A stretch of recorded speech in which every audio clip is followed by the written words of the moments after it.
हरियाणा विधानसभा चुनाव के ऐलान के बाद राजनीतिक पार्टियां अपने अपने स्तर पर तैयारियों में जुट गई हैं। इसी सिलसिले में जेजेपी यानी जननायक जनता पार्टी और आजाद पार्टी ने दिल्ली स्थित कॉन्स्टिट्यूशन क्लब में ज्वाइंट प्रेस कॉन्फ्रेंस की है। दोनों नेताओं ने विधानसभा चुनाव में एक साथ लड़ने का ऐलान किया है।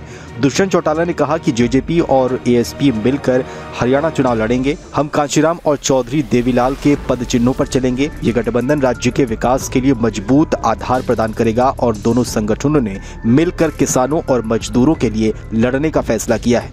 और एक एडवांटेज भी है, शायद आप में से बहुत कम साथी जानते हैं, हम दोनों 36 के हैं और दोनों मिलकर मैं मानता हूं कि अगले 40-50 वर्षों तक कैसे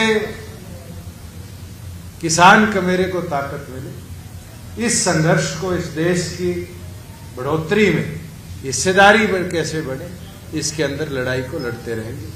दोनों पार्टियों ने इन मुद्दों का ऐलान किया है। किसानों के लिए एमएसपी की रक्षा करेंगे और दिहाड़ी मजदूरों के लिए मजदूरी सुनिश्चित करेंगे। नए शहरी क्षेत्रों में शिक्षा प्रदान करना, सभी विधानसभा क्षेत्रों में सभी 36 बिरादरियों को एक साथ लेकर चलने का संकल्प दोनों ही पार्टियों ने लिया। एएसपी और जेजेपी गठबंधन का अहम मकसद हरियाणा के राजनीतिक सिनारियों में एक नया आयाम जोड़ने और दलित जाट वोटरों को अपने पक्ष में करने का है। ये गठबंधन बहुत मायने रखता है क्योंकि इससे पहले ही इंडियन नेशनल लोकदल यानी आईएनएल और बहुजन समाज पार्टी बीएसपी के बीच भी गठबंधन हो चुका है। हरियाणा में दलित और जाट वोटर बेहद अहम है और यही वजह है कि राजनीतिक पार्टियां इन समुदायों के वोट बैंक को लेकर बहुत सतर्क रहती हैं। आजाद समाज पार्टी के द्वारा अपने घोषणा पत्र में दलित हितों को प्राथमिकता देने की बात कही जाती रही है, जो दलित वोटरों के लिए आकर्षण का केंद्र हो सकता है। हरियाणा में 1 अक्टूबर से विधानसभा चुनाव होने वाले हैं और इससे पहले पार्टियों के बीच गठबंधन की ये खबरें राजनीतिक सरगर्मी को और बढ़ा रही हैं।